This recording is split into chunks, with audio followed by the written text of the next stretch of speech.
സുവർണ തലമുറയെ ഓർമ്മിപ്പിക്കുന്ന പ്രകടനമാണ് ഇത്തവണ ചാമ്പ്യന്മാരായ സംഘം നടത്തിയത്. 2010 കിരീട നേട്ടത്തോട് ഒരുപാട് സാമ്യമുണ്ട് ഇത്തവണയും. നമുക്കൊരു എക്സ്പ്ലെയിനർ കാണാം.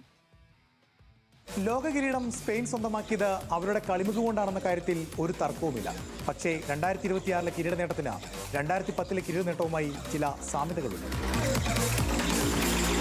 യാദൃച്ഛികങ്ങളുടെ തുടക്കം ലാലിഗയിൽ നിന്ന് തന്നെയാണ്. 2010 സ്പെയിൻ കപ്പ് ഉയർത്തുമ്പോൾ ആ വർഷം സ്പാനിഷ് വമ്പന്മാരായ റയൽ മാഡ്രിഡിന് ആ സീസണിൽ ഒരു കിരീടം പോലും ഉണ്ടായിരുന്നില്ല.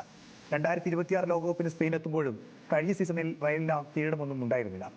ഇനി ടീമിലെ ബാഴ്സ താരങ്ങളുടെ കാര്യത്തിലും കൗതുകമുള്ള കണക്ക് കാണാം. 2010 പിയോളും സാവിയും ഇനിയസ്റ്റയും ഡേവിഡിനെയും അടക്കം 8 താരങ്ങളാണ് ബാഴ്സയിൽ നിന്ന് ടീമിലുണ്ടായിരുന്നെങ്കിൽ ഇക്കുറിയും യമാലും കുബാർസിയും അടക്കം 8 താരങ്ങൾ സ്പെയിനായി ബൂട്ടണിഞ്ഞു. വിജയ ഗോൾ നേടിയതും ബാഴ്സ താരമായ ഫെറാൻ ടോറസ്. 2010 വിജയ ഗോൾ നേടിയത് ബാഴ്സ താരമായ ഇനിയസ്റ്റ. 2010 2026 ജയം ഒരൊറ്റ ഗോളിന്, അതും അധിക സമയത്ത്. ഇതുകൊണ്ടൊന്നും അവസാനിക്കുന്നതല്ല സ്പാനിഷ് ലീഗിലെ സാമ്യതകൾ. 2010 ഹൊസെ മൊറിഞ്ഞോ റയലിന്റെ പരിശീലകനായി എത്തി. 2026 റയലിന്റെ പരിശീലകനായി എത്തിയത് മൊറിഞ്ഞോ തന്നെ.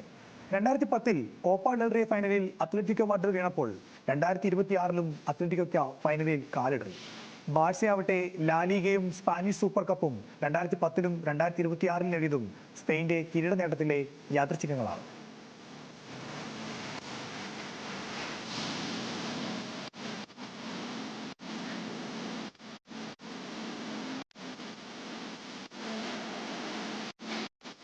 ലോകകപ്പ് മത്സരങ്ങളിലും ചില സാമ്യതകളുണ്ട്. 2010 സ്പെയിൻ ഗ്രൂപ്പ് എച്ചിലാണ് ഉണ്ടായിരുന്നത്.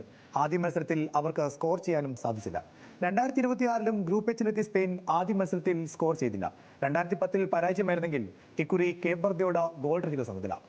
2010 സമാനമായി ഇക്കുറി ലോകകപ്പിലെ ആദ്യ മത്സരത്തിലും ഏറ്റുമുട്ടൽ ദക്ഷിണാഫ്രിക്കയും മെക്സിക്കോയും തന്നെ, അതും ജൂൺ 11. ഷക്കീറ ലോകകപ്പ് ഗാനം ഒരുക്കിയതും EA സ്പോർട്സിന്റെ പ്രവചനവും 2010 2026 സാമ്യതകളുടെ മറ്റൊരു കണക്കാണ്.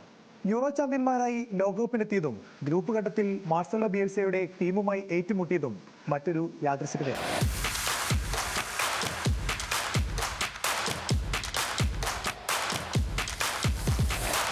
എന്തായാലും ഈ സാമ്യതകൾ ബാഴ്സ ആരാധകർക്കും ആവേശം പകരുന്നതാണ്. കാരണം സ്പെയിൻ ലോകകപ്പ് അടിച്ചതിന് പിന്നാലെ ബാഴ്സലോണ യുവേഫ ചാമ്പ്യൻസ് ലീഗും സ്വന്തമാക്കി.